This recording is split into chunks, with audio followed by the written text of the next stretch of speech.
తమిళనాడులో టీవీకే విక్టరీతో ఏపీలో వైసీపీ శ్రేణులు సంబరాలు చేసుకుంటున్నాయి. తాజాగా వెలువడిన తమిళనాడు ఎన్నికల ఫలితాల్లో సింగిల్గా పోటీ చేసిన Vijay party TVK single largest పార్టీగా అవతరించింది. దీంతో ఏపీలో వైసీపీ శ్రేణులు సంబరాలు చేసుకుంటున్నారు. వైఎస్ జగన్, విజయ్ ఉన్న ఫోటోలతో ఫ్లెక్సీలు ఏర్పాటు చేసి వేడుకలు చేసుకుంటున్నారు. చిత్తూరు జిల్లాలో టీవీకే వైసీపీ జెండా ఉన్న కేక్ కట్ చేసి వేడుకలు చేసుకున్నారు.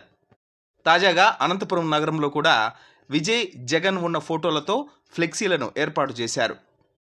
తమిళనాడు, ఆంధ్రప్రదేశ్ సరిహద్దు రాష్ట్రాలు. ఇక్కడి రాజకీయాలకు తమిళ రాజకీయాలకు అసలు సంబంధం లేదు. కానీ తమిళనాడు ఎన్నికల్లో విజయ్కు చెందిన టీవీకే పార్టీ విజయంతో ఆంధ్రప్రదేశ్లో వైసీపీ శ్రేణులు సంబరాలు చేసుకుంటున్నారు. సోషల్ మీడియా వేదికగాను టీవీకే విజయాన్ని వైసీపీ శ్రేణులు పెద్ద ఎత్తున సెలబ్రేట్ చేస్తున్నాయి. జగన్, విజయ్ ఫోటోలు, వైసీపీ టీవీకే జెండాలతో ఫ్లెక్సీలు ఏర్పాటు చేసి సందడి చేస్తున్నారు. ఈ సందర్భంగా అభిమానులు మాట్లాడుతూ వైఎస్ జగన్ తరహాలోనే విజయ్ కూడా తమిళనాడులో ఒంటరిగా పోటీ చేసి విజయం సాధించడం ఎంతో సంతోషంగా ఉందన్నారు. వైఎస్ జగన్, విజయ్ గతంలో ఓ ప్రైవేట్ కార్యక్రమంలో కలిశారు. ఈ సందర్భంగా తీసుకున్న ఫోటో సోషల్ మీడియాలో బాగా వైరల్ అయింది. అయితే తమిళనాడు ఎన్నికల ప్రచారం సమయంలో ఈ ఫోటోను ఓ అభిమాని విజయ్ చేతికి అందించడం, దాన్ని విజయ్ బహిరంగంగా ప్రదర్శించడం అప్పట్లో వైరల్ అయింది. దీంతో విజయ్కు జగన్ అంటే అభిమానమని, విజయ్ కూడా జగన్ తరహాలోనే ఒంటరిగా పోటీ చేసి విజయం సాధించారని అతన్ని అభినందిస్తూ పలు ట్వీట్లు కూడా పెట్టారు. విజయ్ ముఖ్యమంత్రిగా ప్రమాణ స్వీకార కార్యక్రమానికి అనంతపురం జిల్లా నుంచి భారీగా తరలి వెళ్ళడానికి అభిమానులు సన్నాహాలు చేసుకుంటున్నారు. మన తమిళనాడు ఎన్నికలు మీరందరూ కూడా జరిగిన విషయం తెలిసిందే.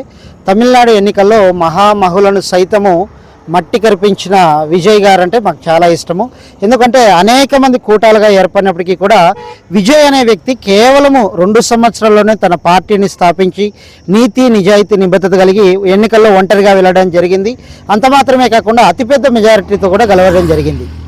విజయ్ గారు అంటే మాకు ముందు నుంచి అభిమానమే, కానీ అంటే సినిమాల పరంగా కాదు, కానీ తన వ్యక్తిగత పరంగా రాజకీయాలకు వచ్చినప్పటి నుంచి కూడా చాలా అభిమానం. ఎందుకంటే అనేక పార్టీలు కూటములుగా, పొత్తులుగా వెళ్ళే అవకాశాలున్నా ఒక్కడే అంటే రాజకీయ నేపథ్యం లేదు, ఎలాంటి అనుభవం లేదు. అయినప్పటికీ కూడా తమిళనాట ప్రజల్ని నమ్ముకున్నాడు.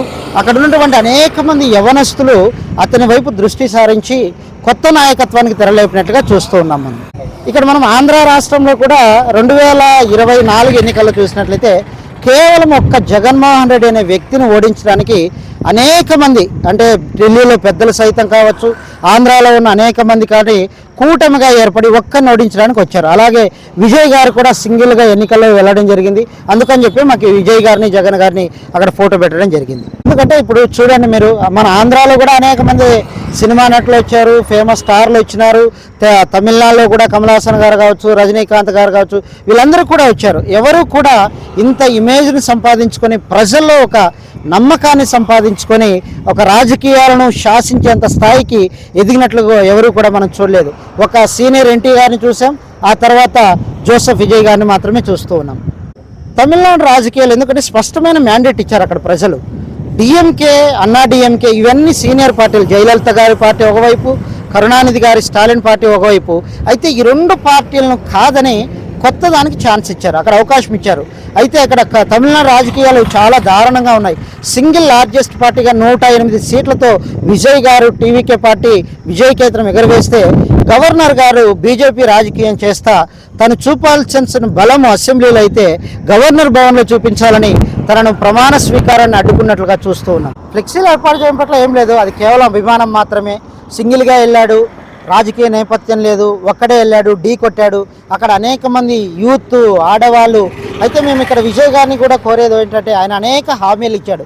తమిళనాడు ప్రజలను, ఆశయాలను వమ్ము చేయకుండా తను ఏ హామీలు అయితే ఇచ్చాడో ఆ హామీలన్నీ నెరవేర్చే దిశగా ఆ దేవుడు విజయ్ గారికి శక్తి సామర్థ్యాలు ఇవ్వాలని మనస్ఫూర్తిగా కోరుకుంటాం. మరి ఇప్పటికే విజయ్ గారు గెలిచి దాదాపు 4 రోజులు అవ్వస్తున్నాయి.